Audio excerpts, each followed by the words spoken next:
Hamas ও গাজা জুড়ে অন্যান্য ফিলিস্তিনি প্রতিরোধ গোষ্ঠীগুলো ইসরায়েলি সেনাদের ওপর রেকর্ড সংখ্যক প্রতিশোধমূলক হামলা চালিয়ে যাচ্ছে। দীর্ঘদিন অবরুদ্ধ থেকে ইসরায়েলি সেনাদের তীব্র অভিযান সত্ত্বেও প্রতিরোধ গোষ্ঠীগুলো আরও শক্তিশালী হয়েছে। বিস্ময় প্রকাশ করে এমনটাই বলেছে দুটি মার্কিন থিঙ্ক ট্যাঙ্ক।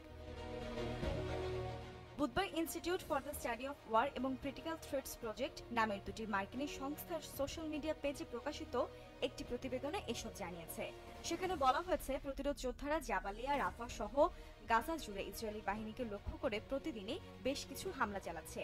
যদিও ইসরায়েলি বাহিনী গাজায় হামাসের সাথে কয়েক মাস লড়াই করার পরে দাবি করেছিল যে এই এলাকায় প্রতিরোধ গোষ্ঠীগুলোকে দুর্বল করে দেওয়া হয়েছে।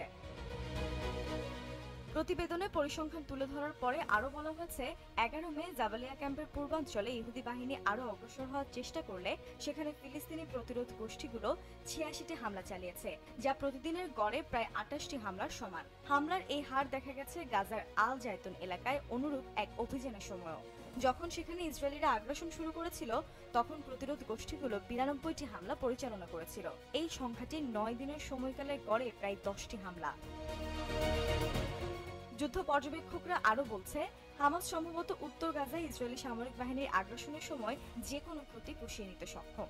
ইহুদি বাহিনী সেখানে সরে যাওয়ার পরে জাবালিয়া ক্যাম্প এলাকায় তাদের ইউনিটগুলোর পুনর্গঠন সে বার্তায় দিচ্ছে। তারা আরও জোর দিয়ে বলেছে, প্রতিরোধ যোদ্ধারা গাজায় ইসরায়েলি অভিযান প্রতিহত করার জন্য প্রয়োজনীয় কর্মী ও উপাদান সংরক্ষণ বা পুনর্নির্মাণ করতে সক্ষম হয়েছে।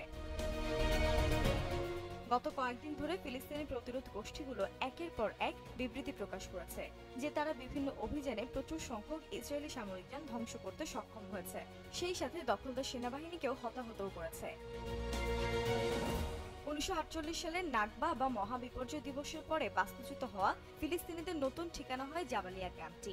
এখন এটি গাজা উপত্যকার বৃহত্তম শরণার্থী শিবিরে পরিণত হয়েছে।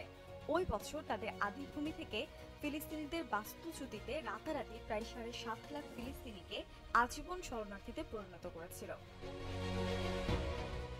গত বছরের অক্টোবরে শুরু হওয়া গাজা উপত্যকায় ইসরায়েল হামাস সংঘাত শুরু হওয়ার পর থেকে ইসরায়েলি বাহিনী জাবালিয়া ক্যাম্পে বেশ কয়েকটি হামলা চালিয়েছে।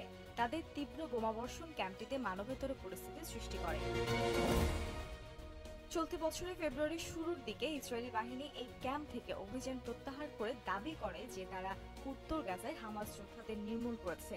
অন্যদিকে সম্প্রতি ইসরায়েলি বাহিনী জাবালিয়া ক্যাম্পের বাসিন্দাদের অবিলম্বে সরিয়ে দেওয়ার নির্দেশও দিয়েছে, কারণ সেখানে তারা হামাসের বিরুদ্ধে অভিযান শুরু করার প্রস্তুতি নিচ্ছে। গত 7 অক্টোবর থেকে গাজার বিভিন্ন স্থানে নির্বিচার বিমান হামলা চালিয়ে যাচ্ছে ইসরায়েলি বাহিনী। তাদের এসব হামলায় এখন পর্যন্ত 35,000-এরও বেশি ফিলিস্তিনি নিহত হয়েছে।